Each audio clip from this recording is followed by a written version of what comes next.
This is Idaho Media Showcase.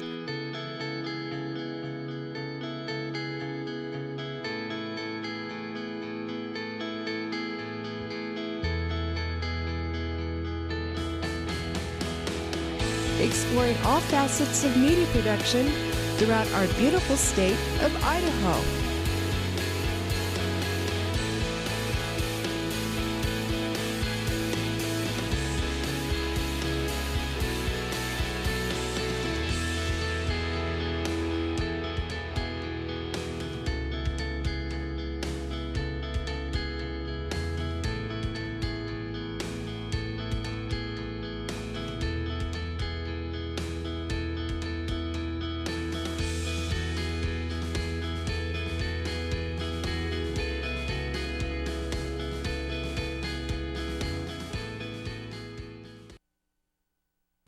Good evening and welcome to Idaho Media Showcase. I'm your host, Lance Thompson, and tonight we are going to give you a tour of behind the scenes of our studio and how our production works and all the people behind that production, the talented people who put this together every week. But before we do that, we are going to have a few announcements about upcoming media events this week. This is for the week of February 19th to 25th. The Idaho Writers Guild has their monthly meeting Tuesday, February 21st from 11:30 to 1:30 at Smoky Mountain Pizza, 415 East Park Center Boulevard in Boise. For more information, you can check their Facebook page. The Idaho Writers Guild meets the third Tuesday of every month. Then in the evening of that same Tuesday, there's the Idaho Screenwriters Association having their monthly meeting at 6:30 p.m. at Idaho Pizza, 7100 West Fairview near Cole Road. They meet monthly on the third Tuesday. For more information, you can find the Idaho Screenwriters Association on the website for Idaho Media Professionals at idahomediapro.org. And the Idaho Writers Guild has, that might be a little bit like deja vu, isn't it? All right, so we've finished all the announcements. Thanks for coming. Now, for those of you who tuned in last week, we've had so many letters and calls saying, well, who are the people behind the scenes there at that tremendous show, Idaho Media Showcase? And so we brought them all together here today. So shall we start with our executive producers? Our executive, on the far right, on the far left of your screen, our executive producer, Tom Williamson. On the far middle of your screen is our co-executive producer, Gayla Wilson-Corbin. And then our other co-executive producer is in the booth. That's Nick Corbin, and he's behind the glass. We'll show you him later on. And then we have on our cameras Tyler Smith and Kearney Thompson. And then we have our special guests here in the jump seats. On your right is special correspondent Pamela Thompson, and on the left is co-executive producer? No. Associate producer, Robert. Got a promotion. What is it? Got a promotion already. All right, yeah, there you go. It happens quickly here in television. Robert C. Corbin. And then, who? Seth. Sean. Sean McFarland. Sean McFarland is in the booth today. Director. And is there another? Directing and making sure that when I point to things that you actually get to see them. So thank you, Sean. I think that's everybody. And on the drums is Ronnie Tight. Okay. So how did we put this together? This is really, Gayla, your idea, wasn't it? Yes. What happened? How did you come up with this? Well, I just noticed when I was out at different media events with our different organizations that there was not always a lot of coverage about what we were doing on projects, and they just didn't have enough of a voice. I mean, there's things that get posted on Facebook, but you have to be on Facebook to see those things.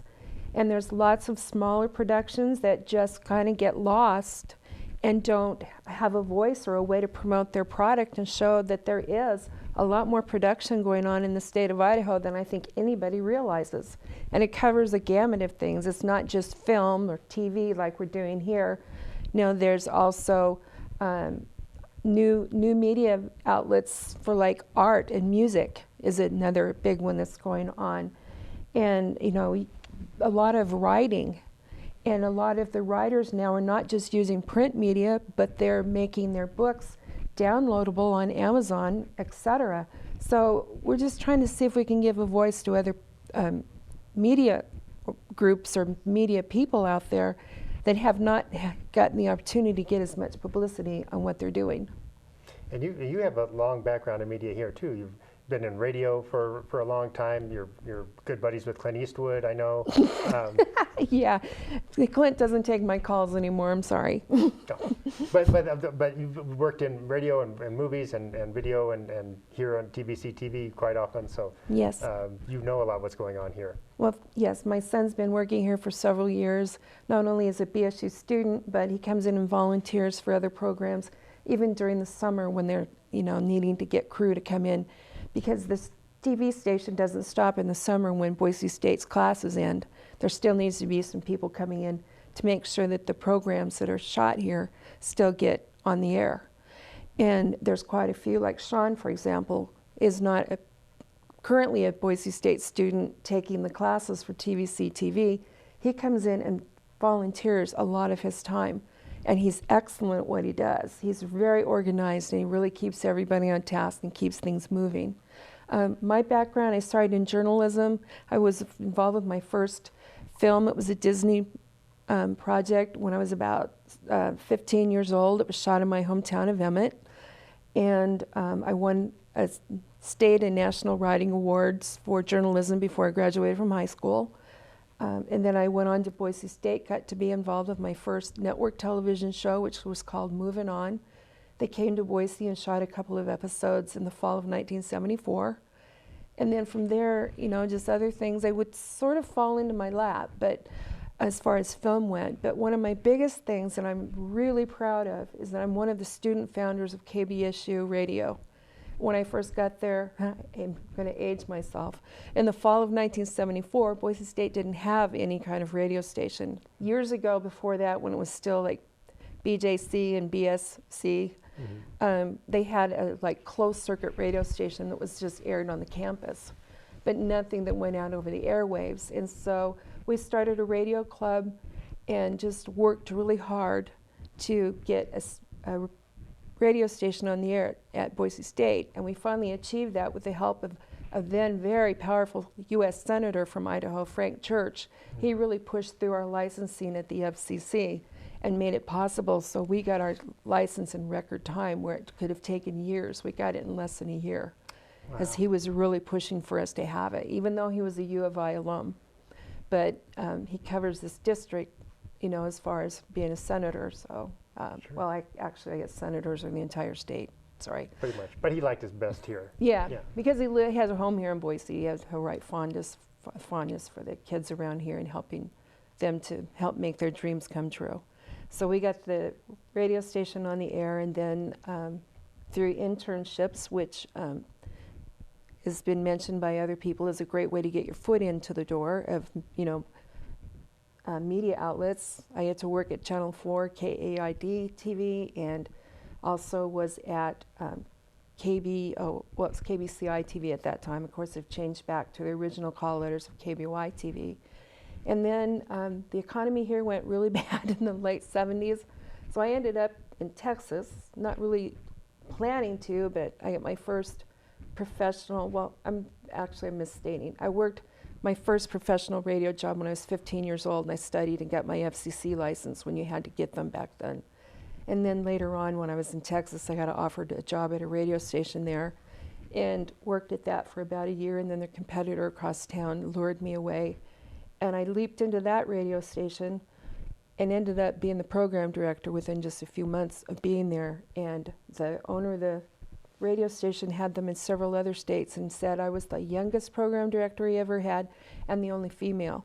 And I was so excited because I made it into the Broadcast Journal that year.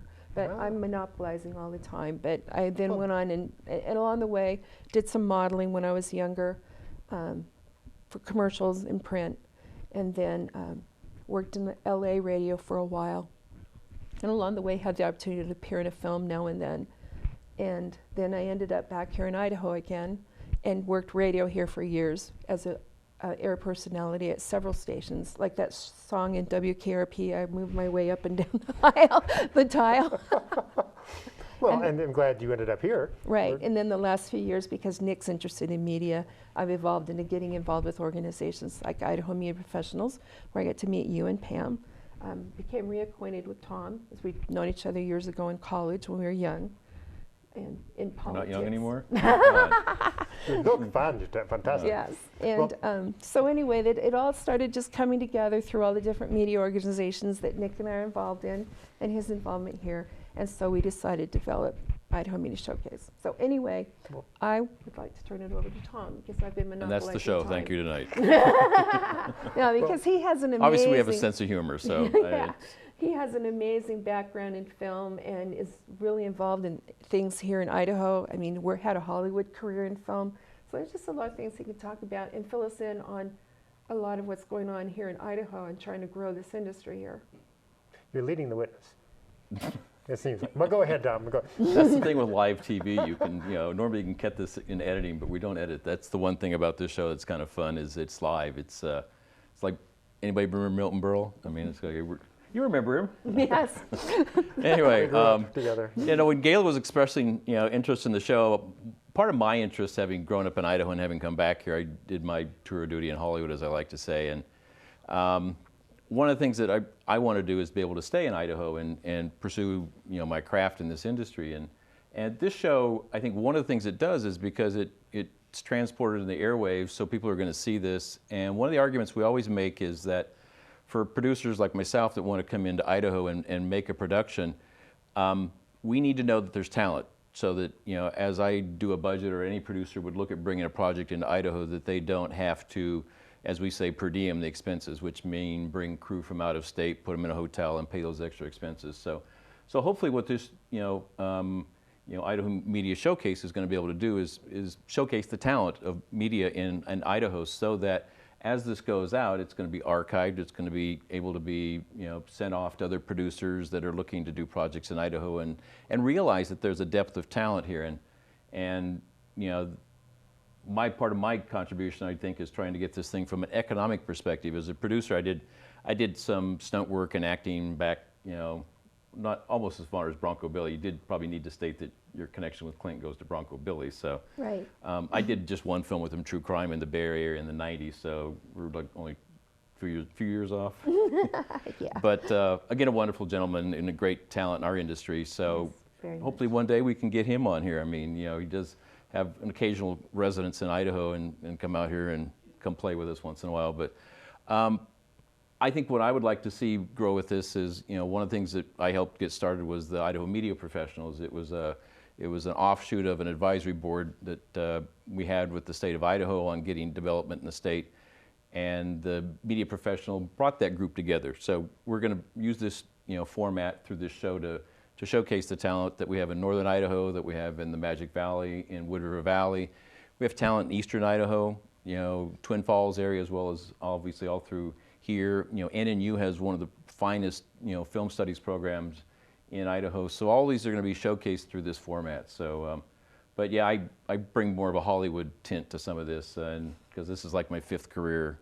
So it's like, so we're going to have fun. So hopefully you can tune in every Friday at 7 o'clock with us. So.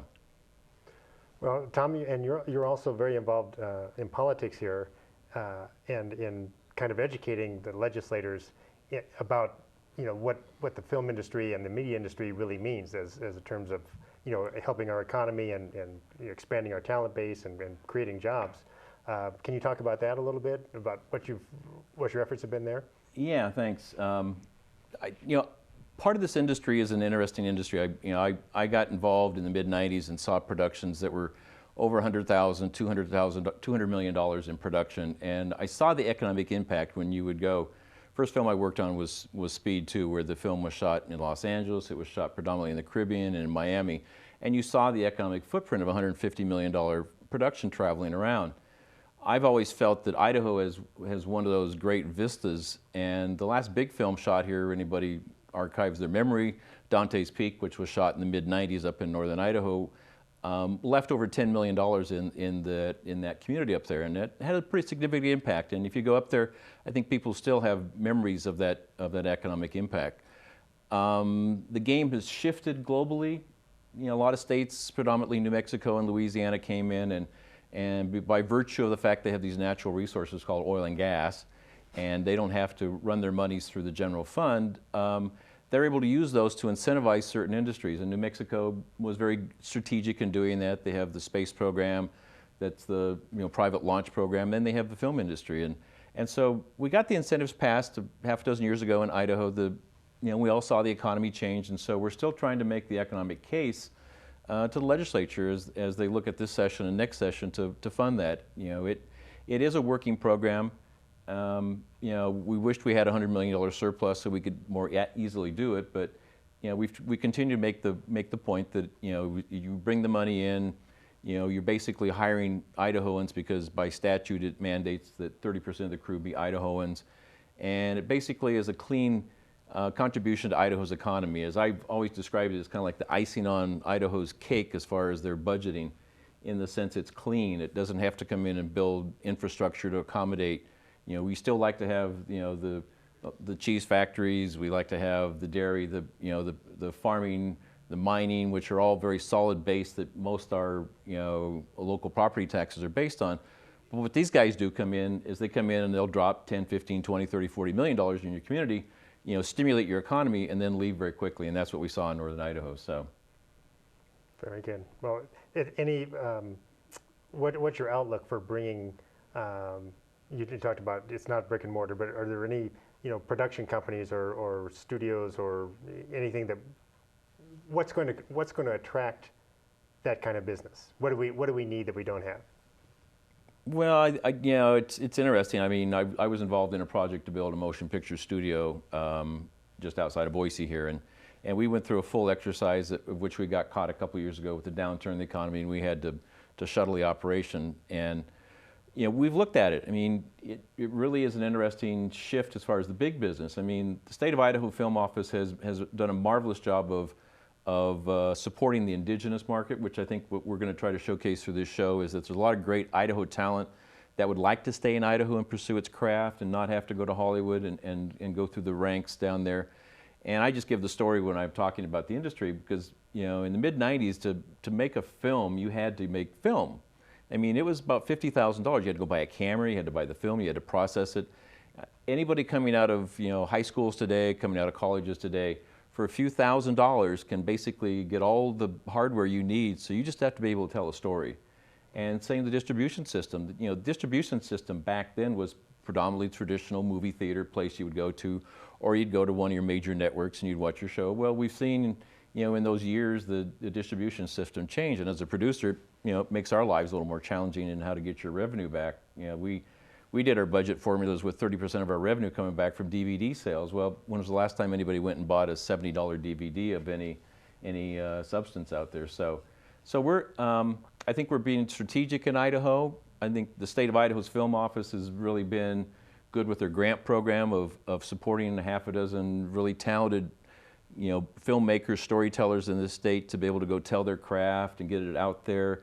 We can put it on the internet, we can get the storyline out there and starts to showcase. And again, this is a industry that's still very dominated by Hollywood and New York, predominantly Hollywood. So, as a consequence, this show, we want to be able to showcase that off. It's difficult to get cut through the platform of information out there, and hopefully this show is going to inform everybody in Idaho what talent is sitting next to you sometimes when you're at a coffee shop, whether it's Coeur d'Alene or whether it's sitting in Wood River Valley one day or you're sitting in Idaho Falls and realize you may have one of the top editors or you may have one of the top gaffers, and these would all be terms that if you're not familiar with it, we'll explain as we go through this format, that are in the industry and they actually reside. I mean, one of the ladies that's currently president of Idaho Media Professionals and another lady, Amy Guile, who runs a company called Silver Draft Studios, shares that, and Amy has offices here in Los Angeles, that Monday morning flight between Boise and Los Angeles is full of people in this industry who choose to reside in Idaho, yet they go pursue their craft in Los Angeles because the industry hasn't matured enough in this state. So we're trying to get that awareness to the legislature to know that there are ways to keep people here, adding that taxable income into this state, and that's where the incentive message kind of comes out into that conversation. So So I think we've got a lot of fun content to easily fill up, 10 or 20 years of storyline here. So, So as our executive producer, co-executive producer, what kind of people are we going to see? Do you have people in mind for upcoming shows? When people tune in, who are they going to hear from? Well, we're definitely going to get, as soon as we can, to the different media organizations that are around this area that you don't have to be a media pro to be a part of. If you're just interested in the industry, anybody can come to those meetings, but people that are outside of the network of filmmakers or other media people in this area aren't always aware that those meetings exist.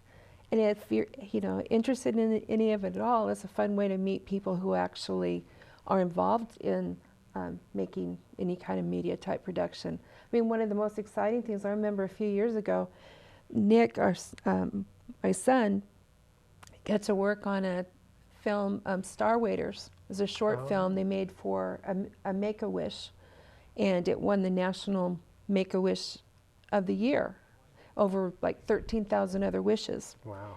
And the producer on that is Ben Shedd. Well, I didn't know anything about his background, and then later was informed, oh yeah, by the way, Ben won an Academy Award.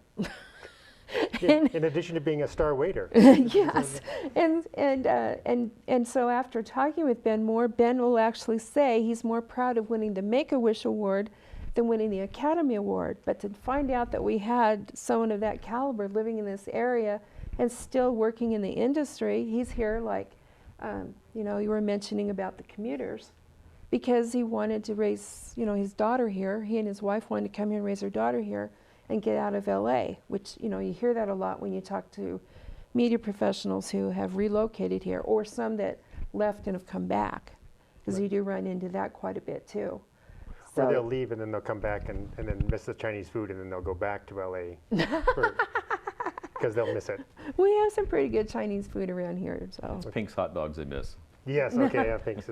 Okay, but and then, like I mentioned earlier, there's filmmakers that are like maybe one person that's putting their film together, but they have a hard time getting any information about it out there to get maybe support for it financially, or just trying to help find a way to get it seen, and they need to have some sort of avenue, platform, where they would have the opportunity to do that. I've already been contacted through Facebook because of posts we've had on there from a young man that would like to come on and promote a film that they're in the process of making. So there's all kinds of different avenues that we can follow and try to just open it up. It's wide open. So we're going to see filmmakers, we're going to see writers, we're going to see directors, gaffers, whatever that is. So Right. legitimate theater people. Yes, anything, because it's all media. A lot of people just think media is like the TV news people or somebody that's making a film or something, but there's so many other types of media, and they just don't get any kind of recognition or attention. So we would just like to help, fill in that gap. And like Tom said, there is amazing stuff going on all over the state, and some pretty awesome people, in all corners of our state that are, involved in stuff. There is a very huge organization out of Coeur d'Alene called Knives that's, about the same type of organization as Idaho Media Professionals. So there's definitely interest out there. It's kind of a grassroots effort sometimes, but just to make sure that we still are drawing attention to what we're trying to achieve here, and especially get the attention of the Idaho legislature so they can get our film incentive bill funded. Will we have any legislators on, do you think? Or maybe grill them, or have like a, crossfire kind of thing? Or Well, there have been some legislators here that in TVC TV studios, appearing on some of the other programs that air here, such as My Fellow Idahoans. And so in the last few weeks, when I've been on here the nights when they're taping those, or of course My Fellow Idahoans is live on Thursday evenings at 6:30. But I've spoken with some of those legislators, and some of them have expressed interest on maybe coming in and talking about things and getting perspective from the other side and learning more about how media works, because they come in here and they see this TV studio And then it just kind of sparks their interest of like, wow, if there's other things going on out there, maybe I'd like to find out more about it. So we're open to suggestions. You know, we've mentioned our current email address, which is imstvinfo@gmail.com. I apologize because earlier I neglected to put the Gmail part in the information that I gave you. Oh, I knew that there would probably be some grammar or typo errors in some of that stuff, but it is imstvinfo@gmail.com. And then we're working on our website, which is idahoshowcase.com. I think I got all the letters right. I just didn't get them in the right order. Yeah, So, yeah. you know. So we'll get We'll it out fix it in there, post. and we can and we continue to put posts up on Facebook. So we're just looking for input from anyone and everyone, so that we can get their message out If there. you have suggestions, if you want to be on, if you know of a film or a project or a Right. play or a poem or a plant that you'd like Yep. to see on Talking TV. plant. Talking plant. Yep. Or if you have a horse that talks. Yeah. Ooh, Or if that's they, on the Reptile guide. yeah. If they have any questions on anything they're seeing here or anything they'd like us to explore, we just would like all kinds of suggestions. You know, we're welcome to anybody and everybody that has some idea and contribute. You know, let us know. Okay. Well, it sounds great. And thank you for coming and showing us the background and how this all came about. And thank you all. We've introduced you to all of our crew and cast. And please, this is the place to find all the events that are going on in Idaho Media. Idaho Media Showcase Fridays. When are we on? Yes. Fridays 7 at 7 p.m. Fridays at 7 p.m. I think that was the same time as Batman, wasn't it? In the old days? Hosted by Lance Thompson. Hosted by Lance Thompson. Yes. So thanks for coming. Thanks for showing up. We always learn something here. You'll meet fascinating people. And we may use the couch. We may use chairs. We may use the stable with the talking horse. Yeah. But there'll be something cool going on here next every Friday at 7 p.m.